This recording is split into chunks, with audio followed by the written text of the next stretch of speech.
365 রাতের মধ্যে কদরের রাত সেরা, 12 মাসের মধ্যে রমজান মাস সেরা। তাই বিশ্বনবী বললেন সপ্তাহের 7টা দিনের মধ্যে জুমার দিনটা হলো সেরা। কামা ফাদ্দালা জামানান আলা জামান। আল্লাহর সুন্নাত হচ্ছে আল্লাহ সময়ের উপর সময়কে প্রাধান্য দেন, দিনের উপর দিনকে প্রাধান্য দেন। সুবহানাল্লাহ পড়ো। তাহলে যে এই সূরাটা নিয়ে আমরা বসেছি, সূরাটার নাম সূরাতুল জুমআহ। বিশ্বনবী বলেন এটা শ্রেষ্ঠ দিন, সাইয়্যিদুল আইয়াম ফিল উসবু'। সপ্তাহের যে 7টা দিন আছে, এই 7টা দিনের মধ্যে শ্রেষ্ঠ দিন। সুবহানাল্লাহ পড়েন। এর কারণ কি? এতগুলো দিন থাকতে জুমার দিনের এত ফজিলত কেন? কারণ এই দিনে আল্লাহ তাআলা ফীহি খালাকাল্লাহু সাইয়্যিদানা আদম আলাইহিস সালাম। এই দিনে আল্লাহ তাআলা আদম আলাইহিস সালামকে তৈরি করেছেন। ফীহি আহবাতাল্লাহু তাআলা আদম মিনাল জান্নাহ ইলাল আরদ। এই দিনে আল্লাহ তাআলা সাইয়্যিদানা আদমকে জান্নাত থেকে দুনিয়ায় পাঠিয়েছেন। ফীহি তাকাব্বালাল্লাহু তাওবাতা আদম। এই জুমার দিনে আল্লাহ সাইয়্যিদানা আদম আলাইহিস সালামের তওবা কবুল করেছেন। ফীহি কুবিদা রূহু আদম। এই জুমার দিনে আল্লাহ তাআলা সাইয়্যিদানা আদম আলাইহিস সালামের রূহ কবজ করবেন। ওয়ালা তাকুমু সাআতু ইল্লা ফি ইয়াউমিল জুমআহ। আর জুমার দিন ছাড়া কিয়ামত অনুষ্ঠিত হবে? তাহলে জুমার দিনের আলাদা স্পেশালিটি আছে না নাই? আবার বিশ্বনবী জুমার দিনকে লক্ষ্য করে বললেন, আল জুমআতু ইলাল জুমআহ কাফফারাতুন লিমা বাইনাহুমা। এক জুমা থেকে আরেক জুমার মাঝখানে যে 7টা দিন আছে, তার কারণে এই 7 দিনে যে গুনাহগুলো হয়, গুনাহগুলো জড়িয়ে দেয় কে? রব্বুল শাফাতে বরকতে দাও রমজান মাসে গুনাহ ঝরাও। সপ্তাহ জুড়ে তুমি বরকতে দাও, জুমার দিনে দে গুনাহ ঝরাও। রব্বুল শাফাতে বরকতে দাও রমজান মাসে গুনাহ ঝরাও। পড়েন আমিন। এই জুমার মাধ্যমে বিগত সপ্তাহের গুনাহগুলোকে ছড়িয়ে আপনার নিষ্পাপ করে দেয় কে? আর রমজানের মাধ্যমে বিগত 1 বছরের গুনাহ মাফ করে দেয় কে? বিশ্বনবী রমাদান আল মুবারাক আসার 2 মাস আগ থেকেই নিজেকে প্রিপেয়ার করতেন, প্রস্তুত করতেন। রজব থেকে তিনি দোয়া করতেন, আল্লাহুম্মা বারিক লানা ফি রজব ওয়া শাবান ওয়া বাল্লিগনা রমাদান। আল্লাহ তুমি রজব শাবানে বরকত দাও, রমজান মাসে আমাদেরকে পৌঁছিয়ে দাও। পড়েন আমিন। এই জুমার দিনের মর্যাদাটা আল্লাহ তাআলা সর্বপ্রথম ইহুদিদের দিতে চেয়েছেন। তাদেরকে কথা বলেন, ওরা এটা নেয় নাই। ওরা নিজেদের জন্য শনিবারকে ওদের অ্যাসেম্বলি ডে বানিয়েছে। ওরা বলেছে না, আমরা শনিবারে ইবাদত করব। এই দিনটা আল্লাহ তাআলা নাসারাদেরকে দিতে চেয়েছে, তারাও নেয় নাই। তারা রবিবারকে তাদের ইবাদতের দিন হিসেবে চুজ করেছে। অবশেষে আল্লাহ তাআলা আমাদেরকে এই দিনটা দিতে চাইলেন, আমরা কোনো কথা ছাড়াই গ্রহণ করলাম আর ধন্য হয়ে গেলাম। গাদান লিল ইয়াহুদ ওয়া বা'দা গাদিন লিন নাসারা। জুমার দিনটা আমাদের দিন, গাদান মানে তার পরের দিন শনিবার হচ্ছে ইহুদিদের জন্য, আর রবিবার হচ্ছে খ্রিস্টানদের জন্য। আর আমাদেরকে জুমার দিন দিয়ে খুশি হয়ে গেলেন কে? আবার বিশ্বনবী বললেন জুমার দিনটা এমন দিন, এই দিনে আল্লাহর পক্ষ থেকে বিশেষ ফেরেশতারা মসজিদের সবগুলো দরজার মধ্যে দাঁড়িয়ে যায়। জুমার নামাজের আগ দিয়ে খতিব সাহেব আসার আগ পর্যন্ত লিখতে বসে যায়। কে কে মসজিদে ঢুকে নামগুলো তারা কাউন্ট করে, এন্ট্রি করে। সর্বপ্রথম জুমার সালাত আদায়ের জন্য যে মসজিদে ঢুকে, আল্লাহর রাস্তায় উট কুরবানি করলে যেই সওয়াব, ওই ব্যক্তির আমলনামায় আল্লাহ ওই সওয়াব দান করে দেয়। সর্বপ্রথম জুমার দিন যে মসজিদে ঢুকে ফালাহুল বুদনা, তার জন্য থাকে একটা উট কুরবানির সওয়াব। ওনার পরে যে ঢুকবে ফালাহুল বাকারা, তার জন্য গরু কুরবানির সওয়াব। 3 নম্বরে যে ঢুকবে ফালাহুল কাবশা, তার জন্য ছাগল কুরবানির সওয়াব। 4 নম্বরে যে ঢুকবে তার জন্য ফালাহু আদ-দাজাজা, মুরগি কুরবানির সওয়াব। 5 নম্বরে যে ঢুকবে তার জন্য আল বাইদা, ডিম কুরবানির সওয়াব। সুবহানাল্লাহ পড়ো। এরপরে ইমাম সাহেব যখন খুতবা দেওয়ার জন্য চলে আসে, ফেরেশতারা বসে যায়, খুতবা শুনতে শুরু করে। সুবহানাল্লাহ পড়ো। তাহলে এই জুমার দিনের আলাদা সিগনিফিকেন্স আল্লাহর কাছে আছে না নাই? আলহামদুলিল্লাহ যে এই দিনটাকে আমরা ছুটির দিন হিসেবে পেয়েছি। 1984 সালে তৎকালীন প্রেসিডেন্ট হুসাইন মোহাম্মদ এরশাদ সাহেবের নাম শুনছেন? হ্যাঁ? উনি এটাকে রাষ্ট্রীয়ভাবে জুমার দিন হিসেবে ঘোষণা করেছেন। ওনার কল্যাণে আমরা এই দিনটাকে স্টিল নাও, এখনো পর্যন্ত এটাকে আমরা ছুটির দিন হিসেবে পেয়েছি। উনি ইসলামের জন্য অনেক কাজ করছেন, আবার স্বৈরাচারীও করছেন। ভালো খারাপ নিয়ে মানুষ, ঠিক কিনা? খারাপটা আমরা না বলি, আল্লাহ তোমার এই বান্দার এই ভালো কাজটাকে তুমি কবুল করো। পৃথিবীর অনেক মুসলিম দেশেও এই শুক্রবারকে, এই জুমাবারকে তারা ছুটির দিন রাখতে পারে। ইভেন মালয়েশিয়া ইসলামের জন্য তারা অনেক কাজ করে, কিন্তু তাদের সাপ্তাহিক ছুটির দিন হচ্ছে রবিবার। সানডেতে তারা উইকেন্ড পালন করে, কারণ অনেক খ্রিস্টান দেশের সাথে ওদের ফিনান্সিয়াল কমার্শিয়াল ট্রানজাকশন হয়। শুক্রবারে যদি এই কাজ করে, জুমার দিনে যদি এই কাজ করে, রবিবারে যদি তারা করতে না পারে, তাহলে একদিন তারা পিছিয়ে যায়। এই ফিনান্সিয়াল ট্রানজাকশনকে ঠিক রাখার জন্য রবিবারে মালয়েশিয়াতে ছুটির দিন হিসেবে ঘোষণা দিয়েছে। বাংলাদেশে সাপ্তাহিক ছুটির দিন কোনটা? খুশি না বেজার? চিল্লায় পড়ে আলহামদুলিল্লাহ। এজন্য রব্বুল আলামিন বলেন, ইয়া আইয়ুহাল্লাযীনা আমানু ইযা নুদিয়া লিস-সালাতি মিন ইয়াউমিল জুমআতি ফাসআউ ইলা যিকরিল্লাহি ওয়া যারুল বাই'a যালিকুম খায়রুন লাকুম ইন কুনতুম সুবহানাল্লাহ পড়ে। আল্লাহ ডেকে বলে, গোলাম ও আমার ইমানদার বান্দারা, আমার বিশ্বাসী বান্দারা, তোমার সালাতের জন্য যখন আযান দিয়ে দেওয়া হয়, আল্লাহর স্মরণের দিকে তোমরা ধাবিত হও। ওয়াযারুল বাই, কেনা বেচা বন্ধ করে দাও। যালিকুম খায়রুল লাকুম ইন কুনতুম তা'লামুন, এটাই তোমাদের জন্য কল্যাণকর যদি তোমরা জানতে। সুবহানাল্লাহ। ও বিশ্বাসীরা, কারা? মানে আমরা, আমাদেরকে অ্যাড্রেস করে কথা বলছেন, ভালো লাগে না? আল্লাহ যখন আমাদেরকে ডাকতে ভালো লাগে আপনাদের? আল্লাহ আমাদেরকে ডেকে বললেন, গোলাম জুমার সালাতের যখন আযান হয় তখন তোমরা আল্লাহর জিকিরের দিকে ধাবিত হও। এই আযান দ্বারা উদ্দেশ্য হচ্ছে খুতবা দেওয়ার আগে যে আযানটা দেয়া, বুঝতে পেরেছেন? খুতবা দেওয়ার আগে একটা আযান দেওয়া হয় না? দুর্ভাগ্যবশত এই দেশে ওই আযানটা খুব আস্তে আস্তে দেয়, ইমাম সাহেবের মুখের সামনে এসে ছোট ছোট করে দেয় যাতে কেউ শুনতে না পারে, তাই না? এরকম কিন্তু গোটা বিশ্বে ভাই এই আযানটাও মাইকে দেয়, এই আযানটাও মাইকে দেয়। আপনাদের এই চান্দোলাতে এবার আমি জুমা পড়ালাম না, দেখলাম এইখানেও আমার সামনে, আমার কানের সামনে এসে এসে আমার শোনাইতেছে। আমি বললাম এটা মাইকে দেন, জোরে দেন, বলা হচ্ছে যেন আশেপাশে ডিস্টার্ব হবে। সুন্নাহ হচ্ছে আযান মানে অ্যানাউন্সমেন্ট, আযান বিমানা আল ইলান, অ্যানাউন্সমেন্ট, ঘোষণা। ঘোষণা আসতে দিলে হবে, কথা বলেন? এটাও জোরে দেয়া সুন্নাহ, এটাও আওয়াজ করে দেয়া সুন্নাহ। কি কারণে এদের সাথে? আল্লাহু আ'লাম, আল্লাহু আ'লাম। গোটা বিশ্বে আপনি দেখবেন, আপনারা যারা হজ উমরা গিয়েছেন দেখবেন এই আযানটাও মাইকে দেয়, জোরে দেয়, যাতে লোকজন তাড়াতাড়ি চলে আসে। মূলত এই আযানটাই জুমার আযান। এর 1 ঘন্টা আগে আমরা বাংলাদেশে যেটা দেই, এটা আল্লাহ রাসূল সাল্লাল্লাহু আলাইহি ওয়াসাল্লামের জামানায় ছিল না, এটা সাইয়েদনা আবু বকরের জামানায় ছিল না, ওমর ফারুকের জামানায় ছিল না, এটা শুরু হয়েছে সাইয়েদনা উসমান যুন নুরাইনের জামানা থেকে। তখন মুসলিম ওয়ার্ল্ড খুব বেশি এক্সপান্ড করতে শুরু করলো, বাড়তে শুরু করলো, মুসলমানদের সংখ্যা অনেক বেড়ে গেল, মসজিদে গিজ করে লোকজন জায়গা হয় না। তখন মানুষজন জুমার সালাতের এই বরকত, এই মার্সি ব্লেসিংস থেকে বঞ্চিত না হয়ে যায়, মানুষকে আগ থেকে সতর্ক করার জন্য মদিনায় একটা বাজার আছে সুক যাওরা, এই সুকে যাওরার এখানে উনি এই নতুন একটা আযানের প্রচলন করলেন। আলহামদুলিল্লাহ বলেন, এটাও সুন্নাত, এটা সুন্নাতে উসমান। বিশ্বনবী বলেছেন, আলাইকুম বিসুন্নতি ওয়া সুন্নাতিল খুলাফাইর রাশিদিন আল মাহদিয়িন আদু আলাইহা বিন নওয়াজিজ। তোমাদের উচিত আমি বিশ্বনবীর সুন্নাতকে যেমনি আঁকড়ে ধরা, আমার 4 খলিফার সুন্নাতকে তেমনি মারির দাঁত দিয়ে আঁকড়ে ধরা। চিল্লায় ঠিক কি না? এজন্য বিশ্বনবীর সুন্নাহ মানা যেমনি আবশ্যক, 4 খলিফা যে সুন্নাহ দিয়েছে ওইটাও মানার দরকার আছে না? এইজন্য আমরা এই আযানটাকে দেই। কিন্তু এখানে নুদি আলাইহিস সালাতি মিন ইয়াউমিল জুমআহ দ্বারা যে আযানের কথা বলা হয়েছে, এটা প্রথম আযান নয়, এটা হচ্ছে খুতবা দেওয়ার আগে যে আযান, ওই আযান। আল্লাহ বললেন ওই আযান যখন দেয়া হয় আর থাকতে পারবা না। প্রথম আযান দেয়া হয়েছে, দেরি হয়েছে, গোসলের পানি নাই, ব্যস্ততা, দেরি হয়েছে, সমস্যা নাই। কিন্তু দ্বিতীয় আযান যখন দেয়া হয় তখন আর ঘরে বসে থাকা যাবে। এজন্য আল্লাহ বললেন ফাসআউ ইলা যিকরিল্লাহ, আল্লাহর জিকিরের দিকে ধাবিত হও। ফাসআউ এর শাব্দিক অর্থ হচ্ছে দৌড়াও। ফাসআউ এর শাব্দিক অর্থ কি? আসলে এখানে দৌড়াও উদ্দেশ্য নয়, এখানে উদ্দেশ্য হচ্ছে আল ইহতিমাম, ইম্পর্টেন্স, গুরুত্ব দেয়া। কারণ বিশ্বনবী দৌড়ে দৌড়ে নামাজে যেতে নিষেধ করেছেন। ইদা উকিমাতিস সালাতু ফালা তা'তুহা তাসআউন ওয়া আতুহা তামশুন আলাইকুম বিস-সাকিনা কামা আদরাকতুম ফাসাল্লু ওয়া মা ফাতাকুম ফাতিমু। বিশ্বনবী বলেছেন, নামাজের জামাতের ইকামত যখন হয়ে যায়, খবরদার দৌড়ে দৌড়ে নামাজে যাওয়া যাবে, আস্তে আস্তে যাও, হেঁটে হেঁটে যাও। কামা আদরাকতুম ফাসাল্লু, যতটুকু যে পাবে আদায় করবে, যেটা ছুটে যাবে দাঁড়িয়ে নিজে নিজে পড়বে। কবুল করে নেয়ার মালিক কে? আমাদের জামাত থেকে দৌড় দিবেন, কিভাবে যাবেন? আস্তে আস্তে। আপনি দৌড়ে দৌড়ে গেলে আপনার ব্রেথ ইন ব্রেথ আউট, হাঁপানির ব্যারাম। নামাজে যদি আপনি হাঁপাতে থাকেন, এটা সুন্দর লাগবে? কার সামনে দাঁড়াচ্ছে? সব রাজার বড় রাজা, মহারাজা, চিল্লায় ঠিক কিনা? তার সামনে দাঁড়িয়ে হাঁপানির ব্যারাম দেখানোর কোনো সুযোগ? স্থির ভাবে যাবে। অনেকেই এই কাজটা করে। মাগরিবের নামাজ ইমাম সাহেব কেরাত করেছে ওয়াদুহা ওয়াল্লাইলি ইযা সাজা, যারা ওযু করতেছে, আমার নিজের দেখা, যারা ওযু করতেছে এদের মুখস্থ হয়েছে, এরা টের পাচ্ছে যে এখনই রুকুতে যাবে, আর দৌড় না মারলে রুকু ধরা যাবে। কোন রকম ওযু করে দিছে দৌড়। মসজিদে ছিল টাইলসের মসজিদ, উল্টায় পড়ছে, মুসল্লি একদিকে, লুঙ্গি আরেকদিকে, আছে না নাই? আমি নিজে দেখছি আমাদের এলাকার এক খাদেম দৌড় মাইরা উল্টায় পড়ে 3 মাস ওর পা ভাঙা অবস্থায় মসজিদে পড়েছে। অধিকাংশ মসজিদ এখন টাইলসের। বিশ্বনবীর দেয়া নিয়ম ভাঙলে বিপদ আছে না নাই?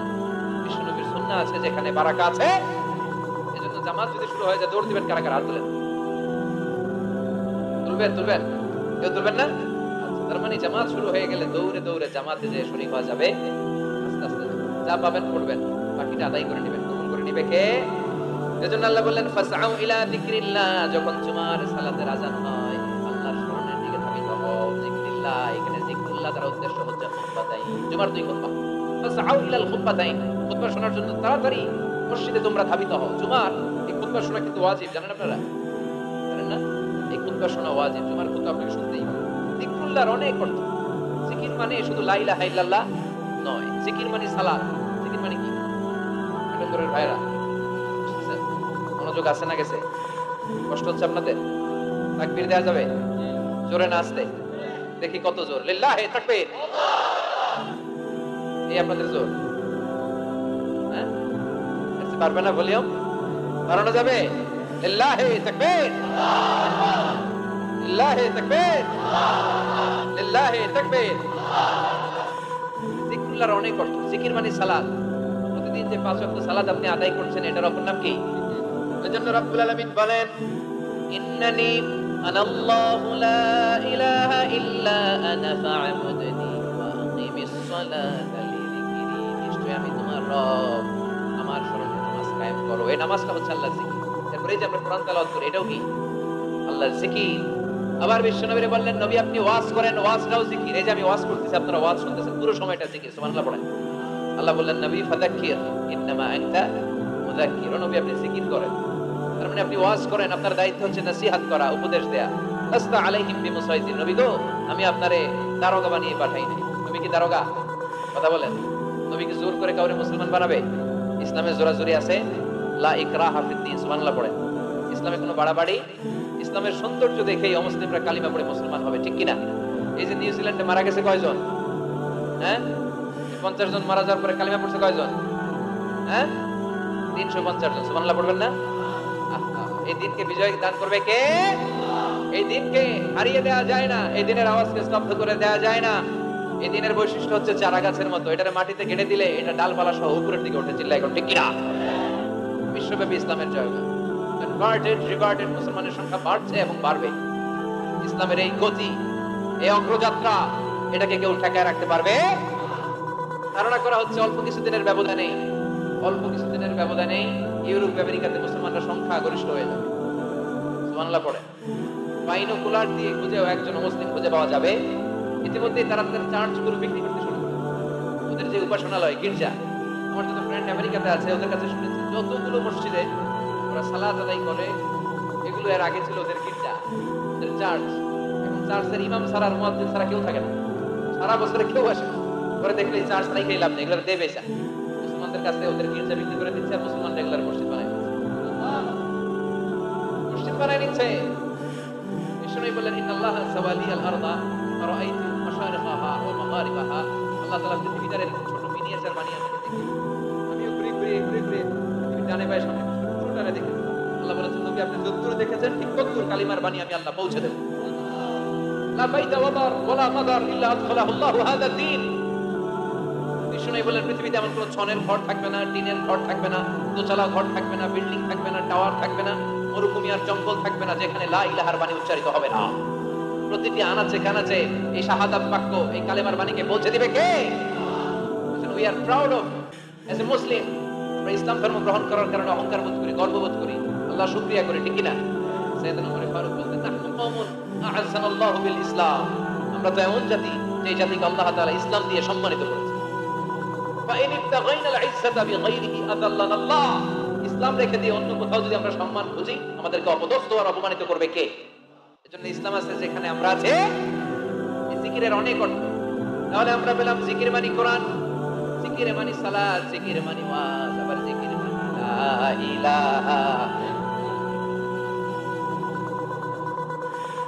সুবহানাল্লাহ আলহামদুলিল্লাহ লা ইলাহা সুবহানাল্লাহ লা ইলাহা ইল্লাল্লাহ মুহাম্মাদুর রাসূলুল্লাহ সাল্লাল্লাহু আলাইহি ওয়াসাল্লাম। তার মানে জিকির মানে সালাত, জিকির মানে কোরআন, জিকির মানে ওয়াজ, আবার জিকির মানে লা ইলাহা। আফদালুয যিকরি লা ইলাহা ইল্লাল্লাহ। বিষ্ণু বললেন সবচেয়ে শ্রেষ্ঠ জিকির হচ্ছে লা ইলাহা ইল্লাল্লাহ। মান ক্বালা লা ইলাহা ইল্লাল্লাহ মুখলিসান মিন কলবিহি দাখালাল জান্নাহ। ইখলাস হচ্ছে একবার যদি কেউ লা ইলাহা পড়ে তার জন্য জান্নাতকে ওয়াজিব করে দিবে কে? আবার বিষ্ণু বললেন লা ইয়াজালু লিসানুকা রাতবান মিন যিকরিল্লাহ। আল্লাহর জিকির থেকে কখনোই যেন তোমরা খালি হয়ে না যাও, সবটা সময় আল্লাহর জিকির দিয়ে জিহ্বাটারে ভিজিয়ে রাখবা। সব সময় জিহ্বাটারে কার জিকির দিয়ে ভিজা রাখবে? আবার বিষ্ণু বলতেন আহাব্বুল কালাম ইলাল্লাহি আরবা। আল্লাহর কাছে সবচেয়ে প্রিয় কথা চারটি। এক হচ্ছে সুবহানাল্লাহ, দুই হচ্ছে আলহামদুলিল্লাহ, তিন হচ্ছে লা ইলাহা, চার হচ্ছে আল্লাহু আকবার। আওয়াজ করে বলেন তো 1 নম্বরে কোনটা, 2 নাম্বার, 3 নাম্বার, 4 নাম্বার?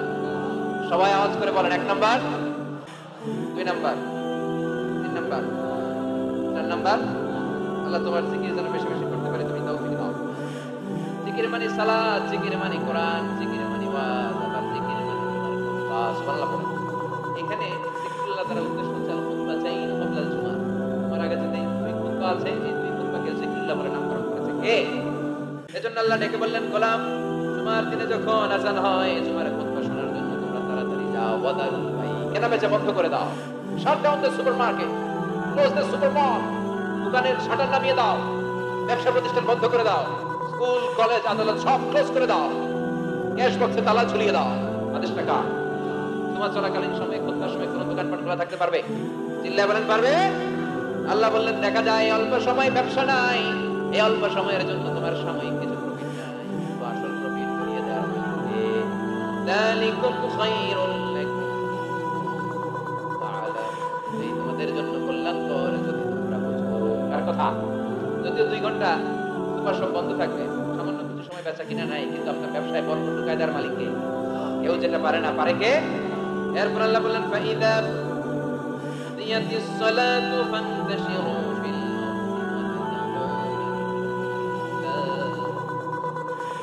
আরদি এবার আল্লাহ বললেন, গোলাম যখন সালাত শেষ হয়, জমিনের মধ্যে ছড়িয়ে পড়ো, আর জমিনের মধ্যে আমার অনুগ্রহের রিজিক তালাশ করো, বেশি বেশি আমার জিকির করো, সফলতা দান করবে কে? ইসলামের দেয়া বিধিনিষেধ হচ্ছে নামাজ শেষ আপনি জমিনে চলে যাবেন। নামাজ যখন শেষ হয়ে যায়, আপনি মসজিদ থেকে বের হয়ে যাবেন, ছাত্র চলে যাবে তার কলেজে, টিচার চলে যাবে শিক্ষকদের কমন রুমে, মেম্বার অফ দ্য পার্লামেন্ট চলে যাবে পার্লামেন্ট, ঠিক কিনা? কৃষক চলে যাবে মাঠে। সালাত শেষ হওয়ার পরে মসজিদে বসে থাকা যাবে? কথা বলেন। ফান্তাশিরু ফিল আরদ। ওমর ফারুক যখন খলিফা, তখন তিনি জোহরের সালাতের পরে দেখলেন মসজিদে কিছু লোক গোল হয়ে বসে আছে। মাঝে মাঝে কিছু লোক গোল হয়ে বসে থাকে না? জরুরি কাজ থাকলে বসে থাকে, কিন্তু কাজ না থাকলে বসে থাকা যাবে? সমাজকে দেয়ার অনেক কিছু আছে, দায়িত্ব পালনের বোঝা বোঝা দায়িত্ব আছে। চিল্লাই করতে কিনা? ওমর ফারুক দেখলেন জোহরের সালাত শেষ, কিছু লোক গোল হয়ে বসে জিকির করে। আসরের নামাজের ইমামতি করতে আসলেন মসজিদের মধ্যে। আসরের সালাতের পরও তিনি দেখলেন গোল হয়ে ওই লোকগুলো জিকির করে, ইয়ামানি লোক, দেশি ইয়ামানি লোকগুলো। মাগরিবের সালাতে তিনি ইমামতি করতে আসলেন, এসে দেখলেন নামাজ শেষে ওই আগের লোকগুলো মসজিদে বসে বসে গোল হয়ে জিকির করে। কয় ওয়াক্ত দেখলেন তাদেরকে? সবাই বলেন, জোরে জোরে বলেন। 3 ওয়াক্ত একই লোকদেরকে দেখে ওমর ফারুক এবার জিজ্ঞেস করলেন, তোমরা কারা? তোমরা কারা? তারা বলল, নাহনু আল মুতাওয়াক্কিলুনা আলা আল্লাহ, আমরা আল্লাহর উপর তাওয়াক্কুল করি। আমরা যে আল্লাহর উপর তাওয়াক্কুলকারী, আপনারা শুনতেছেন? এটা নেবে কি আছে? আলহামদুলিল্লাহ পড়ি সব। আমাদের আজকের প্রোগ্রামের প্রধান অতিথি চলে আসছে।